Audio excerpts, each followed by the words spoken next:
اعوذ باللہ من الشیطان الرجیم بسم اللہ الرحمن الرحیم والحمد للہ رب العالمین وصلی اللہ علی محمد وآلہ الطاہرین۔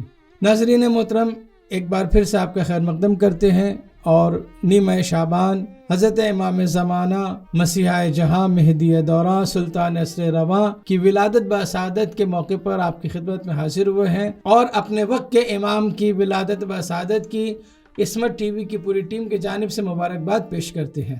یہاں ہم اپنے وقت کے امام حضرت امام زمانہ جل اللہ تعالیٰ فرجہ شریف کا مختصر سا تعارف پیش کریں گے۔ 15 شعبان 255 یا 256 ہجری میں آپ کی ولادت باسعادت ہوئی۔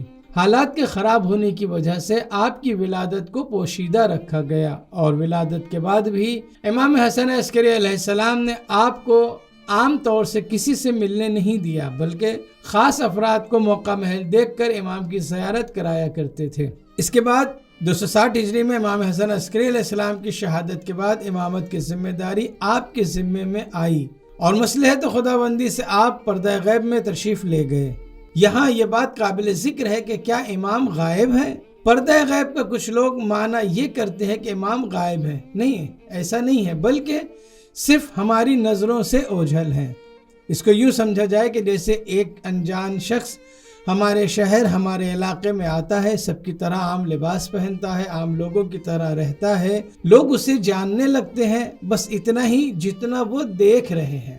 اب وہ شخص عالم دین ہے، صاحب امامہ ہے، کوئی منسٹر ہے، کوئی بڑی شخصیت ہے، ہمیں اس وقت تک معلوم نہیں ہوتا کہ جب تک وہ خود سے راز نہ کھولے یا کوئی آشنا یا جاننے والا آ کر نہ بتائے۔ بس اسی طرح امام ہے کہ ہو سکتا ہے کہ ہمارے ہی بیچ میں موجود ہوں، لیکن ہم اپنے وقت کے امام کو نہیں پہچان پا رہے ہیں۔ دوسری مثال خود امام نے اپنے سلسلے میں دی ہے، چنانچہ امام خود فرماتے ہیں وجہ الانتفاع بی فی غیبتی کالانتفاع بالشمس اذا غیبتها عن الابصار السحاب۔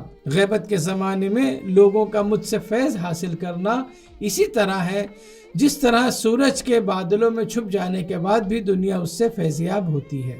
اس مثال کے مطابق بھی اگر سمجھیں تو سورج موجود ہوتا ہے، ہمارے ہی آس پاس ہوتا ہے اور اس کی تمام تر توانائیاں، انرجی ہم تک پہنچتی ہے، بس ہماری نظریں اس کو نہیں دیکھ سکتی۔ ویسے ہی ہماری نظریں یوسف زہرا حضرت امام زمانہ کو نہیں دیکھ پا رہی ہیں، جبکہ آپ کے فیض سے ہم سب فیضیاب ضرور ہو رہے ہیں۔ اگر دل کی آنکھوں سے دیکھا جائے تو وجود امام کو محسوس کیا جا سکتا ہے۔